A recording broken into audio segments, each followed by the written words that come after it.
ഇന്ന് ഞാൻ വീണ്ടും ഒരു ക്ലേ ആർട്ട് വെച്ചിട്ടാട്ടോ വന്നേക്കുന്നത്. പിനിൻട്രസ്റ്റിലെ എസ്തെറ്റിക് ഡസ്റ്റക്കർ എന്ന് സെർച്ച് ചെയ്യുമ്പോൾ കാണുന്ന ഒരു കോമൺ ആയിട്ടുള്ള ക്ലേ വേസ് ആണിത്.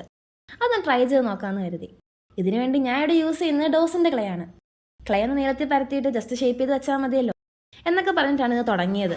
പക്ഷെ ചെയ്ത് വന്നപ്പോഴാണ് ഇത് അത്ര സിമ്പിളൊന്നും അല്ല. കാരണം ടേബിളിൻ്റെ പക്കത്ത് നിന്ന് ഷേപ്പ് ചെയ്ത് വെക്കുമ്പോൾ ഇത് താന്ന് പോകുമായിരുന്നു. പിന്നെ ടേബിളിൻ്റെ മേലിൽ കിടത്തിയൊക്കെ വെച്ചിട്ടാണ് ഇതിനെ ഷേപ്പ് ചെയ്തെടുത്തത്. നമുക്ക് ഏത് ഷേപ്പിൽ വേണമെങ്കിലും ഇതിനെ ഷേപ്പ് ചെയ്തെടുക്കാം കേട്ടോ. ഞാൻ ഒരു റൗണ്ട് ട്രയാങ്കിൾ എന്നുള്ള രീതിയിലാണ് ഷേപ്പ് ചെയ്തെടുത്തേക്കുന്നത്.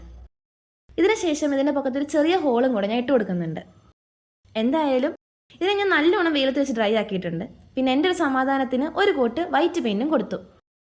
സിമ്പിളായിട്ട് ചെയ്യുന്നത് കൊണ്ട് തന്നെ വലിയ രീതിയിലുള്ള പെയിൻറ്റിംഗ് ഒന്നും ഞാൻ ചെയ്ത് കൊടുക്കുന്നില്ല. പിന്നെ ഇവിടെ ഡ്രൈഡ് ഫ്ലവേഴ്സ് ഒന്നും ഇല്ലാത്തത് കൊണ്ട് ഞാൻ മാസ്കിംഗ് ടേപ്പ് യൂസ് ചെയ്തിട്ട് ഒരു 3 ലീഫാണ് ഇതിൻ്റെ പക്കത്ത് വെച്ച് കൊടുക്കുന്നത്. എന്തായാലും നമുക്ക് ഡെസ്കിലേക്ക് ചെയ്യാൻ പറ്റുന്ന ഒരു കുട്ടി ക്ലേവേഴ്സാണ് നമ്മൾ ചെയ്തെടുത്തേക്കുന്നത്. ഇഷ്ടപ്പെട്ടോ ഇല്ലയോ എന്ന് കമൻറ്റ് ചെയ്യുക. വീഡിയോ ലൈക്ക് ചെയ്യാനും ചാനൽ സബ്സ്ക്രൈബ് ചെയ്യാനും മറക്കണ്ട.